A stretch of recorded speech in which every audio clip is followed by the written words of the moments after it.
जो काम मैं कभी नहीं कर पाई वो आज उसने कर दिया था। यार ये हैरी का टेस्ट इतना गंदा क्यों है? इससे चंगी कुड़ी नहीं मिली अनु पूरे कॉलेज में। मैंने अपना बैग संभालते हुए कहा, जाने देना यार, बेचारा दिल नहीं तोड़ पाता किसी का। और हम दोनों ही हंस पड़े। हम लोग यहाँ से सीधा पार्किंग एरिया में आ गए।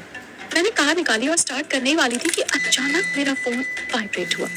मैंने मैसेज ओपन किया तो किसी 8वें अजूबे की तरह पापा का मैसेज मेरे सामने था। पिताश्री के पास इतना टाइम कहाँ से आ गया कि उन्होंने मुझे मैसेज कर दिया? क्या लिखा है? कह रहे हैं आज जल्दी घर आ जाऊं, उन्हें मुझसे बहुत जरूरी बात करनी है। अब जरूरी होगा तभी मैसेज किया है। चल तुझे ड्रॉप कर दूं पहले। आधे घंटे के अंदर जूली को उसके घर छोड़कर मैं पारिक मैंशन के अंदर थी। जैसे ही मैंने घर के अंदर कदम रखा पापा की आवाज आई, आ गई अनु। पापा मुझे इसी नाम से बुलाते थे। वो सोफे पर बैठे लैपटॉप में न जाने क्या करने में बिजी थे। मैं पापा बोलते हुए जाकर उनसे लिपट गई और बिल्कुल चिपक कर उनके पास बैठकर लैपटॉप की स्क्रीन को देखने लगी। पापा ने मुस्कुराते हुए मेरी तरफ देखा और पूछा, तुम्हारा दिन कैसा रहा? ठीक ठाक। अब उन्होंने अपना लैपटॉप बंद कर उसे सामने पड़े कॉफी टेबल पर रख दिया और मेरी तरफ मुड़ते हुए बोले, अनु मुझे तुमसे बेहद जरूरी बात करनी है। उनका इतना कहना था कि बस आज कॉलेज में जो कुछ हुआ उससे लेकर पिछले 1 महीने में मुझे अपने किए गए सारे कांड याद आ गए। जरूर उस जल्लाद मैथ टीचर ने ही मेरी शिकायत की होगी। मेरे चेहरे पर हवाइयां उड़ने लगी क्योंकि पिछली बार जब ऐसा हुआ था तब न केवल मुझसे मेरे क्रेडिट कार्ड्स और एटीएम छीन लिए गए थे बल्कि मुझे ऑटो से कॉलेज जाना पड़ा था। मुझे घबराहट में नाखून चबाते देख पापा ने मुझे हिलाकर पूछा, अनु तुम सुन भी रही हो मैं तुमसे क्या कह रहा हूँ? पापा प्लीज, मैंने जानबूझकर कुछ नहीं किया था। मैथ भी समझ में नहीं आता और वो अमर सर कभी ठीक से समझाते भी तो नहीं। सब उन्हीं की गलती है। तो पापा मैं नेक्स्ट सेमेस्टर में पास हो जाऊंगी, I promise. Please please please मुझसे मेरे आईफोन, कार या क्रेडिट कार्ड मत छीनिए। मैं बिना उनकी बात सुने ही एक सांस में सब बोल गई। क्या? तुम फिर से फेल हो गई? उन्होंने आह भरते हुए कहा, सब मेरी ही गलती है। तुम्हारी माँ के गुजर जाने के बाद मैं कभी तुम्हारा ख्याल नहीं रख पाया। अब मुझे अपनी गलती समझ में आई। पापा कुछ और ही बात करना चाहते थे और मैंने कुछ और ही समझ लिया था। अरे बिल्कुल नहीं, आप दुनिया के बेस्ट पापा हैं। मैंने उन्हें गले से लगाते हुए कहा। आप कुछ कह रहे थे? अब वो गंभीर स्वर में बोले, हाँ कहना तो बहुत कुछ है मगर समझ नहीं पा रहा शुरुआत कैसे करूं। दरअसल पिछले कुछ महीनों से हमारी कंपनी के शेयर्स लगातार गिरते जा रहे हैं। कंपनी घाटे में जा रही है। ये बात कहते हुए दुख और चिंता उनके चेहरे और आवाज में साफ झलक रही थी। मुझे उन्हें ऐसे देखकर बिल्कुल भी अच्छा नहीं लग रहा था। सो मैंने उन्हें दिलासा देते हुए कहा, कोई बात नहीं पापा, बिजनेस में ये सब तो लगा ही रहता है। अगर मैं आपकी इसमें कोई मदद कर सकती हूँ तो प्लीज मुझे बेझिझक बताइए। पापा ने मेरा हाथ पकड़ लिया और भारी स्वर में बोले, तुम एक काम कर सकती हो मेरी बच्ची। इतना सुनना था कि मेरी धड़कनें बढ़ गईं। मैंने कांपती आवाज में पूछा, क्या? उन्होंने उम्मीद भरे स्वर में कहा, हर्षित सक्सेना ने शादी का प्रस्ताव भेजा है, प्लीज तुम शादी के लिए हाँ कह दो। 28 अगस्त 2007 सुबह का वक्त। मैं घर में बने पापा के ऑफिस एरिया में खिलौनों के ढेर के बीच बैठी अपनी बार्बी डॉल को सजा रही थी। पास ही पापा अपने वर्किंग टेबल पर लैपटॉप में बिजी थे। पापा मेरी बार्बी अच्छी लग रही है ना?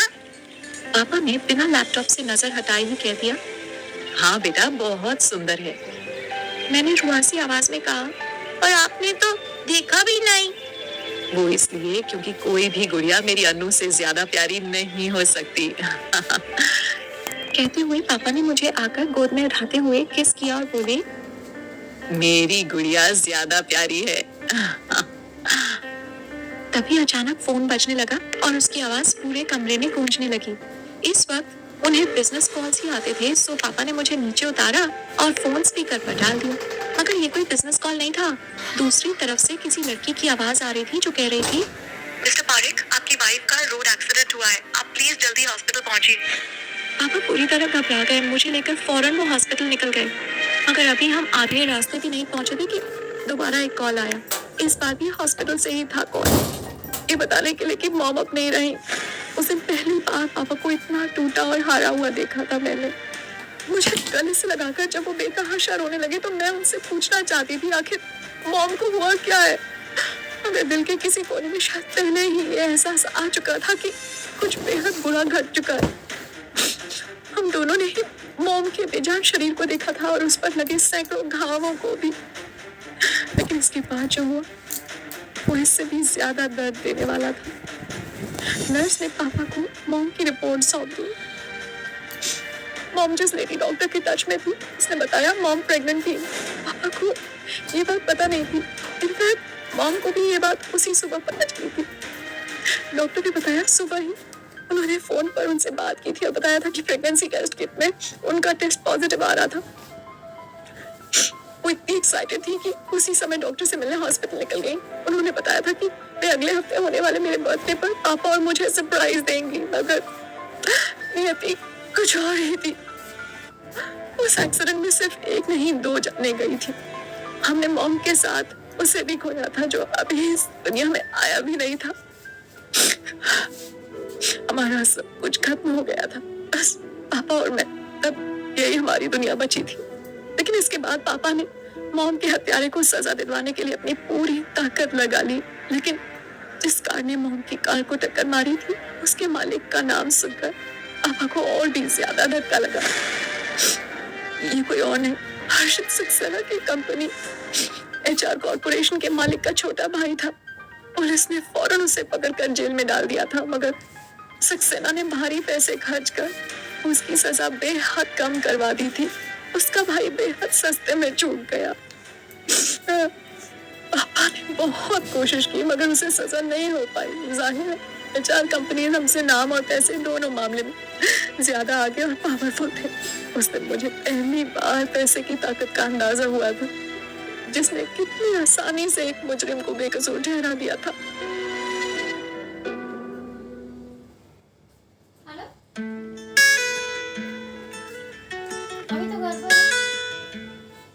एक वक्त था जब हर्षित सक्सेना की कंपनी HR कॉर्पोरेशन और हमारी कंपनी JP प्रॉपर्टीज आपस में लिंक्ड थी।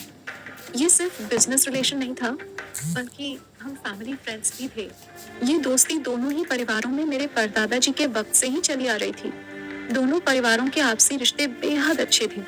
कई मौकों पर दोनों परिवारों ने आगे बढ़कर एक दूसरे की मदद की थी, मगर उस हादसे के बाद पापा ने न केवल उस परिवार के साथ सारे रिश्ते खत्म कर दिए, बल्कि बिजनेस को भी अलग कर दिया। साथ काम करने वाली कंपनी आज एक दूसरे की राइवल कंपनीज में गिनी जाने लगी थी। इसके बाद पापा ने खुद को पूरी तरह बिजनेस में झोंक दिया। नतीजा, पिछले 13 सालों से JP प्रॉपर्टीज पूरे इंडिया में नंबर 1 लैंड डेवलपमेंट कंपनीज में से एक बन गई थी। और यही वजह थी कि आज 13 साल बाद पापा के मुंह से उस हर्षित सक्सेना का नाम सुनकर मुझे झटका सा लगा था। अगर ये मजाक है तो सीरियसली बहुत ही घटिया मजाक है, मैंने लगभग चीखते हुए पापा से कहा। फिर मैंने उन्हें कंधे से पकड़कर समझाते हुए कहा, पापा आप दोनों बिजनेस राइवल्स हैं, बिल्कुल वैसे ही जैसे BJP और कांग्रेस है। क्या इन दोनों की कभी दोस्ती हो सकती है? पापा ने मेरा हाथ पकड़कर मुझे पास बिठाते हुए कहा, जानता हूँ अनु, मगर हम इस वक्त मुसीबत में हैं। हमारी इकोनॉमिकल कंडीशन को देखते हुए HR कॉर्पोरेशन हमारी मदद को आगे आया है। उसने पास्ट में जो कुछ भी किया उसके लिए वो लगातार हमसे माफी मांगता रहा है। वो हमारे रिलेशन को वापस पहले जैसा करना चाहते हैं और बदले में तुम्हें अपने घर की बहू भी बनाना चाहते हैं। हाँ कह दो अनु। ये कहते हुए उनके चेहरे की उदासी और गहरी हो गई थी। मुझे उन्हें ऐसे देखना बिल्कुल भी अच्छा नहीं लग रहा था। और आखिर मुझसे अपने बेटे की शादी करके उन्हें क्या मिल जाएगा? पापा बोले, इस रिश्ते को एक नाम देकर वो इस बिजनेस पार्टनरशिप को पूरी तरह मजबूत बनाना चाहते हैं। मैं बिल्कुल रुआसी हो गई। आप मुझे ऐसे ही किसी अनजान आदमी के पास भेज देंगे, मुझे कहीं नहीं जाना। पापा ने भावुक होते हुए कहा, शादी तो तुम्हारी वैसे भी होनी है एक दिन, तो अभी ही सही, मगर तुम्हारी रजामंदी के बिना कोई बात नहीं होगी, ये मेरा वादा है। मैंने आखिरी कोशिश की। According to revised Indian law आप मेरी शादी 21 साल के पहले नहीं कर सकते, आपको सजा भी हो सकती है। पापा ने मुस्कुराते हुए कहा, बस कुछ ही महीनों की बात है, फिर तुम 21 की भी हो जाओगी। मैं हताश हो गई। पापा ना तो मैं और ना ही आप उसके बेटे से मिले। आपको कैसे मालूम कि वो अच्छा ही आदमी होगा?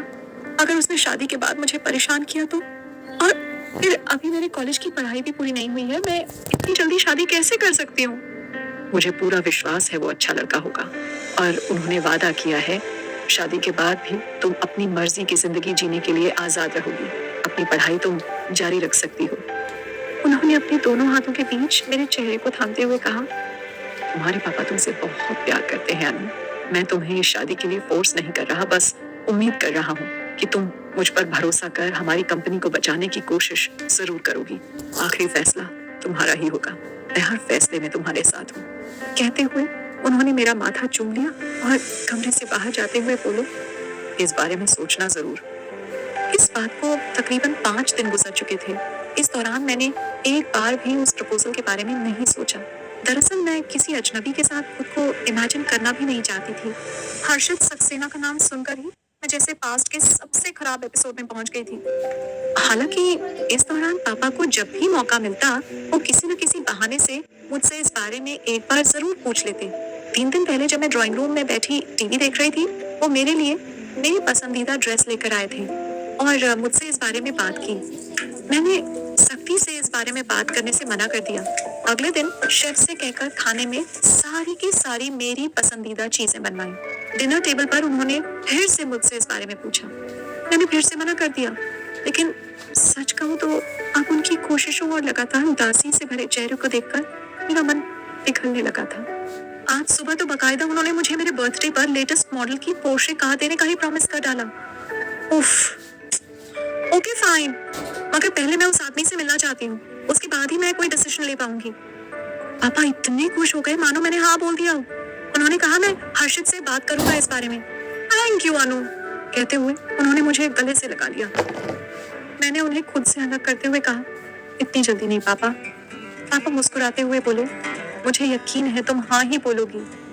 अगले दिन पापा ने मुझे बताया अगले शुक्रवार की रात का डिनर हम हर्षित सक्सेना की फैमिली के साथ करने वाले हैं। दोनों ही परिवारों ने ये डिनर सिर्फ हम दोनों के लिए रखा था। हम दोनों यानी हर्षित सक्सेना के बेटे और मेरे लिए, ताकि हम दोनों एक दूसरे को अच्छे से समझ सकें। पापा ने भले ही अपनी तरफ से पूरी कोशिश की थी, मगर मैं भी मन में ठान चुकी थी उस जूनियर सक्सेना से मैं शादी नहीं करने वाली। कम से कम इतनी जल्दी तो बिल्कुल नहीं। मैं हैरी को पसंद करती थी और शादी भी मुझे उसी से करनी थी। अलग बात है कि उसने मुझे कभी फ्रेंड से ज्यादा कुछ नहीं समझा था शायद। कम से कम मुझे तो ऐसा ही लगता था। जूली न जाने कब से मुझे एक टक देखे जा रही थी। अचानक गुस्से में उसने मुझे झकझोरते हुए कहा, ओए की करिए तुसी? ध्यान कितने है तेरा? क्या? मैंने हड़बड़ाते हुए पूछा। जवाब में उसने मेरी प्लेट की तरफ इशारा कर दिया। इतनी देर से प्लेट में पड़ी सैंडविच का मैंने पोस्टमार्टम कर डाला था। बेचारा सैंडविच टुकड़े टुकड़े होकर आधा प्लेट के बाहर और आधा अंदर पड़ा हुआ था। ओ, ये कैसे हो गया? मैं परेशान होते हुए बोली, जब तू खाने के बजाय लड़के ताड़ रही थी तभी। अब जब मार ही डाला है सैंडविच को, तो अंतिम संस्कार भी कर ही दे इसका। जूली एकदम से ड्रामेटिक अंदाज में हाथ जोड़ते हुए बोली। मैंने उसे हल्की सी झपट लगाते हुए कहा, बंद कर अपनी ड्रामेबाजी। पर है कौन वहाँ जिसे ताड़ी जा रही है? कहते हुए उसने पीछे मुड़कर मेरी नजरों का पीछा किया। उत्तरी कुड़ी नो देख रही है तू? तेरी तबीयत तो ठीक है? कहते हुए उसने मेरे माथे पर हाथ लगाया। मैंने उसके सिर पर टप्पी मारते हुए कहा, अबे चुड़ैल है वो, दिख नहीं रहा तुझे? क्या बात कर रही है? इतने सारे मुंडे नाल की कर रही है? मैंने चिढ़ते हुए कहा, तू या तो हिंदी बोल ले या पंजाबी। आधी बातें तो मेरे सर पर से निकल जाती हैं। और ये साक्षी, इसे क्या एक हैरी कम पड़ रहा था जो पूरी बास्केटबॉल टीम के साथ बैठी है, वो भी आधे कपड़े में? सीरियसली इस वक्त मेरा मन हो रहा था कि उसे उसके खुले बालों से पकड़कर घसीटते हुए वहां से लेकर जाऊं और हाथ पे तोड़ डालूं उसके। हाँ ठीक है, हैरी मुझसे प्यार नहीं करता, मगर मैं तो करती हूँ ना उससे। ऐसे में उस चुड़ैल की हिम्मत कैसे हुई मेरे हैरी को धोखा देने की? हम दोनों गुस्से में उसे घूरते हुए वहीं बैठे थे कि तभी एक आवाज आई, क्या मैं यहाँ बैठ सकता हूँ? मैंने गुस्से में पलट कर देखा, कौन डिस्टर्ब कर रहा है? मगर सामने देखते ही मेरे होश उड़ गए। नहीं, मैं सपना नहीं देख रही, ये सचमुच हैरी ही था। हमारे जवाब का इंतजार किए बिना ही वो मेरी साथ वाली चेयर पर बैठ चुका था।